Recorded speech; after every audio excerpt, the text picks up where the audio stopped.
नमस्कार, जनता टीवी देख रहे हैं आप और मैं हूं आपके साथ रितेश कुमार गौतम। और रुख करेंगे बात देवभूमि उत्तराखंड का। मुख्यमंत्री पुष्कर सिंह धामी ने सचिवालय में उद्योग विभाग की समीक्षा बैठक की और इस दौरान मुख्यमंत्री ने अधिकारियों को उत्तराखंड इन्वेस्टर्स समिट के तहत हुए करारों की ग्राउंडिंग के लिए तेजी से काम करने के लिए निर्देशित किया। मुख्यमंत्री ने कहा कि राज्य के युवाओं को रोजगार और स्वरोजगार से जोड़ना राज्य सरकार की पहली प्राथमिकता है, जिसके लिए रोजगार मेले का आयोजन किया जाना चाहिए। लोकसभा चुनाव की तैयारी को लेकर भारतीय जनता पार्टी संयुक्त मोर्चा प्रदेश अधिकारियों की बड़ी बैठक हुई है। आपको बता दें कि देहरादून के एक निजी होटल में मोर्चा की बैठक हुई और बैठक में बीजेपी के प्रदेश अध्यक्ष महेंद्र भट्ट, आदित्य कोठारी प्रदेश महामंत्री संगठन और महिला मोर्चा प्रदेश अध्यक्ष आशा नौटियाल भी मौजूद रहीं। साथ ही कई पार्टी के कार्यकर्ता मौजूद रहे। इस बैठक के समापन पर मुख्यमंत्री पुष्कर सिंह धामी भी शामिल हुए और इस दौरान मुख्यमंत्री ने बीजेपी के 7 मोर्चा के प्रदेश अध्यक्षों और पदाधिकारियों का मार्गदर्शन किया। बैठक में लोकसभा चुनाव में केंद्र और प्रदेश सरकार की योजनाओं को जन जन तक पहुंचाने के लिए और लोकसभा चुनाव की तैयारी को लेकर मंथन किया गया। तो वहीं प्रदेश अध्यक्ष महेंद्र भट्ट ने कहा, आगामी दिनों के अंदर 26 जनवरी को तिरंगा यात्रा भी निकाली जाएगी। तो सामने आएंगे फील्ड में, चाहे मूल निवास की बात हो चाहे सरकार की योजना, किस तरह से मैसेज दिया सर? देखिए, हमारे प्रधानमंत्री आदरणीय मोदी जी के नेतृत्व में अनेक जो योजनाएं पिछले 9.5 वर्षों में उत्तराखंड राज्य के लिए स्वीकृत हुई हैं। देश का विकास जिस प्रकार से हुआ है, उत्तराखंड राज्य का विकास हुआ है, हमारे सभी कार्यकर्ता जन जन तक ले जाएंगे। प्रदेश सरकार के द्वारा जो निर्णय लिए गए हैं और हमने हमेशा जो उत्तराखंड राज्य के हित को हमेशा प्राथमिकता दी है। अनेकों हमने कानून लागू किए हैं, नकल अध्यादेश हम लेकर आए हैं। इसी प्रकार से धर्मांतरण का लैंड जो माफिया थे उनके खिलाफ लैंड जिहाद, अतिक्रमण, इन सबसे मुक्त करवाने का काम, समान नागरिक संहिता का ड्राफ्ट जल्दी हमको मिलने वाला है, हम उस पर भी काम करने वाले हैं। जो भी मुद्दे उत्तराखंड राज्य के हित में हैं, उन सभी पर हमने पहले भी निर्णय लिया है और भविष्य में भी निर्णय लेंगे। लोगों को भी विश्वास है कि करती है, करेगी, किया है, करती है और करेगी, सिर्फ भाजपा करेगी। सर, अयोध्या देखिए, इसमें मुख्य रूप से आगामी दिनों के अंदर जो हमारे पार्टी ज्वाइनिंग के विषय हैं, इसके साथ साथ प्रत्येक बूथ पर हर मोर्चे के 10 की टोली और युवा मोर्चा हमने कहा कि भाई बूथ पर जो है मोटरसाइकिल धारक कार्यकर्ताओं की सूची तैयार करना, उनके एक कार्यक्रम तय करेंगे। हम 26 तारीख को तिरंगा यात्रा प्रत्येक विधानसभा के अंदर 75 मोटरसाइकिलों की यात्रा हमने निश्चित की है। जो बड़े क्षेत्र हैं वहाँ नगर मंडल स्तर पर कार्यक्रम करेंगे। ऐसी महिला मोर्चे का तो स्वयं सहायता समूह की बहनों से संपर्क के कार्यक्रम है, ओबीसी मोर्चे का कार्यक्रम है। तो हर ओबीसी में अलग अलग जातियाँ, उनके साथ उनका समन्वय स्थापित करना है। इस प्रकार कार्यक्रमों की श्रृंखला हम जनवरी फरवरी माह की पूरी निर्धारित करेंगे। मोर्चा भी लोकसभा चुनाव की दृष्टि से हमारा परिपक्व हो और जो कार्यक्रम उनके राष्ट्रीय स्तर से तय है, प्रदेश स्तर भी हम लोग कार्यक्रम देने वाले हैं, वो धरातल पर उतरे। इस दृष्टि के साथ आज की बैठक होने वाली है। देखिए, भाजपा में हर बैठक हमारी महत्वपूर्ण होती है। कोई भी बैठक नहीं है, चाहे वो बूथ की बैठक हो, चाहे पन्ने की बैठक हो, और चाहे वो राष्ट्रीय बैठक हो या प्रदेश की बैठक हो या मोर्चों की बैठक हो या मेन पार्टी की बैठक हो, हर बैठक को इम्पोर्टेंस देते हुए, महत्व उसका समझते हुए हर कार्यकर्ता उसमें सहभाग करता है और जो निर्देश पार्टी द्वारा दिए जाते हैं और वो अपना भी सजेशन करता है और जो दिए जाते हैं उसको नीचे तक कैसे लागू होगा, उसका एक जो पूरा प्लानिंग है वो बैठकों में होती है। और हर व्यक्ति कार्यकर्ता जो है उस बैठक को बहुत सीरियसली लेता है। इसलिए मैं कहूँगी कि बहुत महत्वपूर्ण बैठक ये है मोर्चों की। देखिए, बहुत उत्साह है। आप सभी लोग देख रहे हैं, आज यहाँ पर सभी मोर्चों के पदाधिकारियों की बैठक है, जिला अध्यक्षों की बैठक है और उत्साह आपको दिख ही रहा होगा कितना उत्साह लोगों में है, सब कार्यकर्ताओं में है। तो इसमें हमारी जो पिछले दिनों हमने कार्यक्रम किए थे मोर्चों ने, उसकी भी चर्चा हो रही है और आगामी जो कार्यक्रम है चुनाव की दृष्टि से भी है। 2024 का चुनाव हम सबके सामने है, तो निश्चित तौर पर उसको देखते हुए भी कार्यक्रम दिए जा रहे हैं, उन पे चर्चा हो रही है। तो वहीं देहरादून में कैबिनेट मंत्री रेखा आर्य ने प्रेस कॉन्फ्रेंस की। मंत्री ने राज्य युवा महोत्सव को लेकर जानकारी दी है और इस दौरान रेखा आर्य ने बताया कि मुख्यमंत्री की ओर से 5 से 9 जनवरी तक परेड ग्राउंड में कार्यक्रम का आयोजन होगा। और क्या कुछ को कहा उन्होंने, आइए आपको सुनाते हैं। यानी कि 5 जनवरी से हम लोग राज्य स्तरीय युवा महोत्सव को सेलिब्रेट करने जा रहे हैं और यह युवा महोत्सव माननीय मुख्यमंत्री जी के कर कमलों से परेड ग्राउंड में शाम को 6 बजे से प्रारंभ होगा। ये 5 दिनों तक चलने वाला युवा महोत्सव है, जिसमें हमारे महिला मंगल दल, नवयुवक मंगल दल और हमारे जो अन्य युवा हैं वो मौके पे ही रजिस्ट्रेशन कराते हुए कार्यक्रमों में प्रतिभाग कर सकते हैं, प्रतियोगिताओं में प्रतिभाग कर सकते हैं।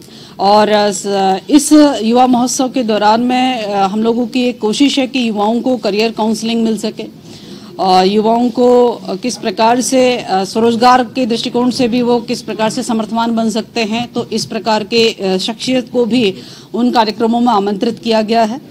और युवाओं के ऊपर ही यह इस बात की जिम्मेदारी भी है कि युवा अपनी संस्कृति को कैसे आगे बढ़ाएं, अपनी संस्कृति परंपराओं को लेकर कैसे हमको आगे बढ़ना चाहिए, वह प्रतियोगिताओं के माध्यम से उनके अंदर का वह जो कौशल है वह बाहर निकल के भी आता है और हमारा युवा कल्याण विभाग मौका भी देता है। तो एक सुनहरा अवसर है जो 5 तारीख से लेकर 9 तारीख में हमारे नवयुवक मंगल दल, महिला मंगल दल और हमारे अन्य जो हमारे यूथ हैं वे इसमें प्रतिभाग करते हुए अपनी सांस्कृतिक परंपराओं को भी बढ़ावा दे सकते हैं और साथ ही अपने करियर को भी दिशा दे सकते हैं। 22 जनवरी को अयोध्या में भगवान राम की प्राण प्रतिष्ठा होने जा रही है और भारतीय जनता पार्टी इस कार्यक्रम को और भव्य बनाने के लिए कोई कसर नहीं छोड़ रही। देश भर के अलग अलग जिलों में रामलला के प्राण प्रतिष्ठा को लेकर कई तरह के कार्यक्रम किए जा रहे हैं। भारतीय जनता पार्टी कांग्रेस पर आरोप लगाती रही है कि वो मंदिर निर्माण से खुश नहीं है, जबकि कांग्रेस समेत दूसरे दल बीजेपी पर यह आरोप लगाते रहे कि भारतीय जनता पार्टी मंदिर और भगवान राम का सहारा लेकर राजनीति करती है। इस बीच उत्तराखंड के पूर्व मुख्यमंत्री और कांग्रेस के वरिष्ठ नेता हरीश रावत ने राम मंदिर को लेकर सोशल मीडिया पर पोस्ट किया है और कि उनके सपने में श्री राम आए हैं और उनको 22 जनवरी को अयोध्या में आने का निमंत्रण दिया है। हरीश रावत की लंबी चौड़ी पोस्ट ने यह जाहिर कर दिया है कि अयोध्या का महाआयोजन कांग्रेस सहित पूरे विपक्ष के लिए राजनीतिक तौर पर कितना चिंता पैदा करने वाला है। देखिए, पूरा भारत तो राममय है और भारत तो रामभूमि है और भारतीय जनता पार्टी ने विपक्ष को भी राम की आराधना और पूजा अर्चना करने के लिए मजबूर कर दिया है। विपक्ष भी समझ गया है कि बिना राम को माने हुए, बिना राम की स्तुति किए हुए उनका उद्धार होने वाला नहीं है। तो आज हरीश रावत जी को भी लग गया है कि बिना राम की शरण में गए हुए, बिना अयोध्या गए हुए उनके आगे का जीवन जो है सफल नहीं होने वाला है, इसलिए उनके सपने में भी राम आ रहे हैं। अभी तो हरीश रावत जी के सपने में राम आए, अभी तो कांग्रेसियों के सपनों में राम आते रहेंगे और वो इस तरीके के बयान देते रहेंगे। तो ये उनकी तुष्टिकरण की राजनीति है। एक तरफ जो है भगवान राम को मानते नहीं है, पूजते नहीं है, दूसरी तरीके की राजनीति करते हैं, देश को बांटने का काम करते हैं और आज चलो इस बहाने से ही भारतीय जनता पार्टी ने उन्हें भगवान राम की याद दिला दी है, तो उनके लिए शुभकामनाएं हैं। देखिए, हरीश रावत जी मुसलमानों के बीच में रहते हैं और उनकी राजनीति करते हैं, तो वो अच्छी तरीके से बता सकते हैं कि मुसलमानों के पूर्वज कौन थे और क्या थे। इस सवाल का जवाब तो हरीश रावत जी अच्छा तरीके से बता सकते हैं, क्योंकि वो हरिद्वार में चुनाव लड़ना चाहते हैं, इसलिए उनको मुसलमानों की भी याद आ रही है और भगवान राम की भी याद आ रही है। लेकिन किसको साथ लेकर उनको चलना पड़ेगा ये तो भविष्य बताएगा। तो दोनों जगह पांव रख के तो चल नहीं सकते हैं, नाव तो एक ही पकड़नी पड़ेगी। उत्तराखंड में भारतीय जनता पार्टी में एक बार फिर बगावत के फूल देखने को मिले, जहां हाई कमान ने इन दिनों इन फूलों को ज्यादा खिलने तो नहीं दिया, लेकिन कांग्रेस को बैठे बिठाए एक बड़ा मुद्दा दे दिया, जहां कांग्रेसी अब भारतीय जनता पार्टी पर भ्रष्टाचार के आरोप लगाकर मामले की जांच की मांग कर रहे हैं। क्या है आखिरकार पूरा घटनाक्रम, आइए आपको विस्तार से बताते हैं। बीजेपी के विधायक दुर्गेश्वर लाल कैबिनेट मंत्री सुबोध उनियाल के घर के बाहर धरने पर बैठ गए हैं। धरने पर बैठते ही उन्होंने वन मंत्री पर अपमानित करने का आरोप लगा दिया। इसी के साथ ही डीएफओ अभिलाष और डीएफओ कुंदन कुमार के ट्रांसफर की मांग करने लगे, जिसका वीडियो सोशल मीडिया पर जमकर वायरल हो रहा है। वायरल वीडियो को लपककर कांग्रेसियों ने भारतीय जनता पार्टी को घेरना शुरू कर दिया। भ्रष्टाचार के आरोप लगाते हुए जांच की मांग की तो जसपुर के कांग्रेस विधायक आदेश चौहान ने बीजेपी विधायक दुर्गेश्वर लाल और साथ ही इस पूरे मामले की जांच की मांग की। वहीं विधायक आदेश चौहान का कहना है कि भ्रष्टाचार का ये खेल है, अगर नहीं है तो इस पूरे मामले की जांच हो ताकि दूध का दूध और पानी का पानी हो जाए। देखिए, आपके माध्यम से पता चला कि दुर्गेश लाल जी एक हमारे साथी विधायक हैं और उन्होंने वन मंत्री के यहाँ धरना दिया डीएफओ को लेकर। मैं दुर्गेश लाल जी से और वन मंत्री दोनों से पूछना चाहता हूँ कि अगर डीएफओ गलत है, मतलब वहाँ की जनता पे उत्पीड़न कर रहा है तो किस तरह कर रहा है, क्या उनको गलत काम करने से रोक रहा है या उनसे गलत काम करा रहा है, तो उस पर कार्रवाई क्यों नहीं हो रही? और मान लिया गलत काम करने से रोक रहा है जनता को, तो मान लिया उस पर कार्रवाई क्यों होनी चाहिए? और हमारे जो उनका कहना है, जो हमारे प्रदेश अध्यक्ष हैं भारतीय जनता पार्टी के, कि ये परिवार की लड़ाई है। ये परिवार की लड़ाई है तो सड़क पे क्यों आई? क्योंकि दुर्गेश लाल जी को सड़क पे धरना देना पड़ा अपने ही मंत्री के खिलाफ। तो ये तो जो है परिवार की लड़ाई नहीं रही, ये कहीं ना कहीं भ्रष्टाचार का मामला है, और जिसे मैं समझता हूँ कि दुर्गेश लाल जी उसे खोलना चाहते थे, लेकिन पार्टी ने इसे मैनेजमेंट के तहत दबाने का प्रयास किया है और ये भ्रष्टाचार से जुड़ा निश्चित।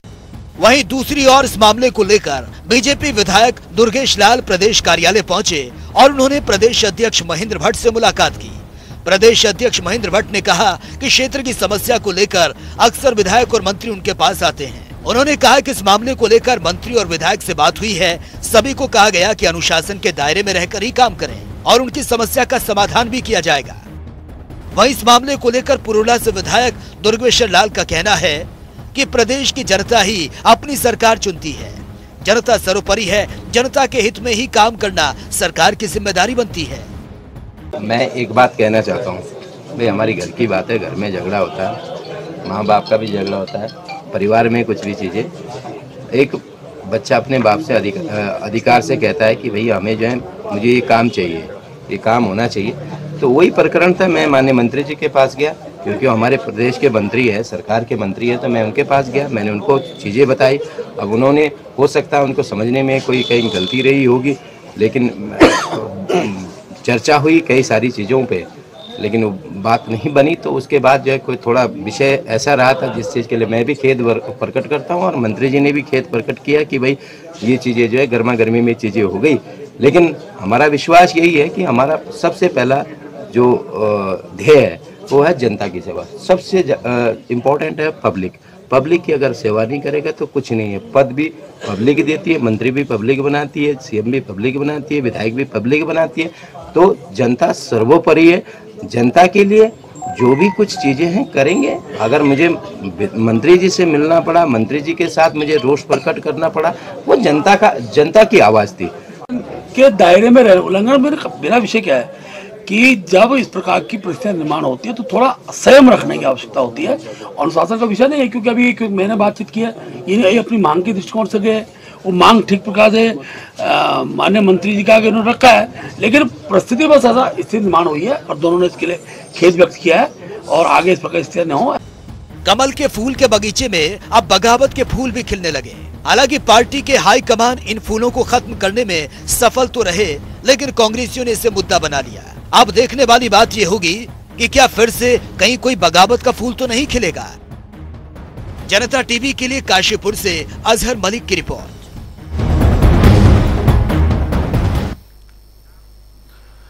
खबरों में आगे बढ़ेंगे, जहां अयोध्या राम मंदिर में रामलला की प्राण प्रतिष्ठा होगी और इससे पहले केंद्रीय रक्षा राज्य मंत्री अजय भट्ट ने प्राण प्रतिष्ठा के निमंत्रण को लेकर विपक्षी दलों पर निशाना साधा।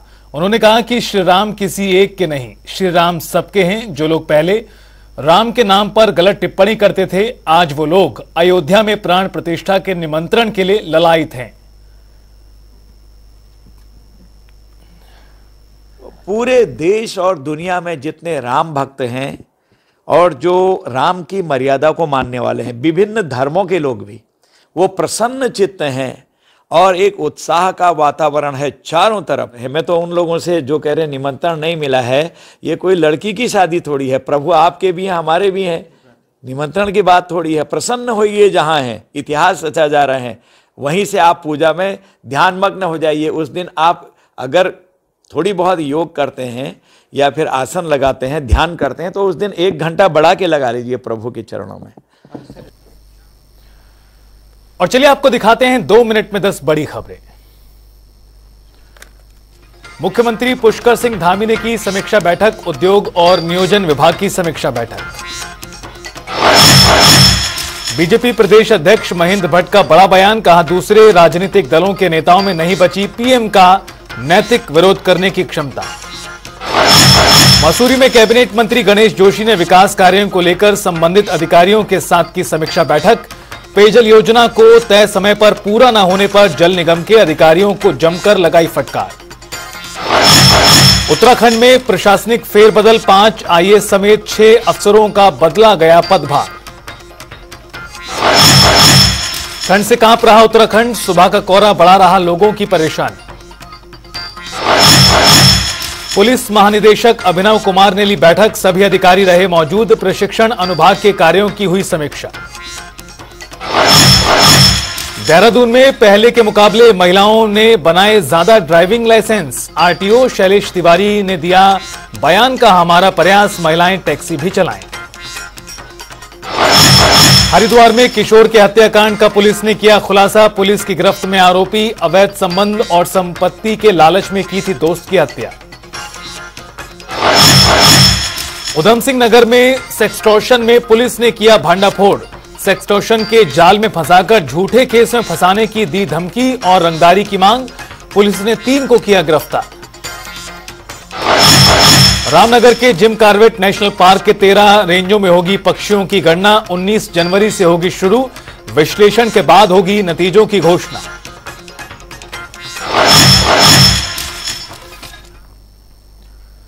और फिलहाल इस बुलेटिन में इतना ही। वक्त तो चला एक ब्रेक का। जनता टीवी पर खबरों का सफर लगातार जारी है।